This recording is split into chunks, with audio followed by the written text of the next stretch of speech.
Alright, in this video I'm going to share how to use Socrat.play, how to interact with the play mode on Socrat.ai.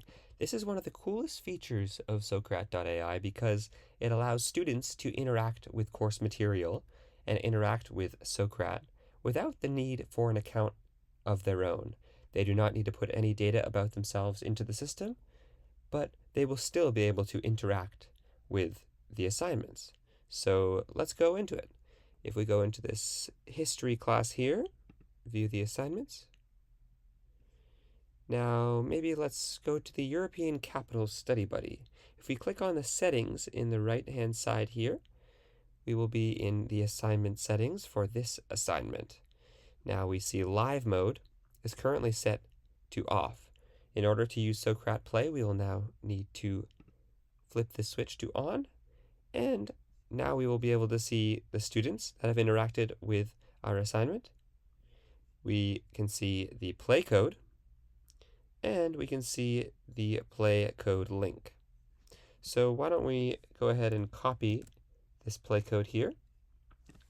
And now we'll go to a new browser, a private browser, to demonstrate that you do not need to put any data into the system. We go to the top here to play now, or click on the play button here. And once we are in Socrat.play, all we'll need to do is put a username, so let's say Tom. And we'll need to input our play code. So in this case, the play code is right here.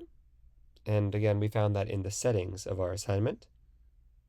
We now click Submit, and we should enter into the assignment.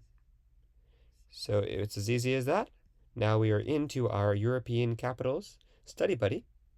Again, I didn't need to put in any email, any student information beyond a username or display name to be displayed in the classroom panel.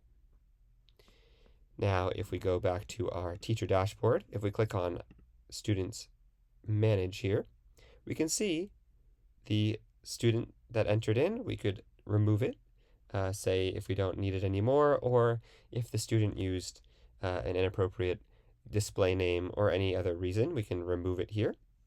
Or we can view the transcript. We can view every interaction the student had with the AI. So in this case, they had not yet started the assignment, but we can see every interaction that Tom had with the AI. So that is how you use Socrat.play.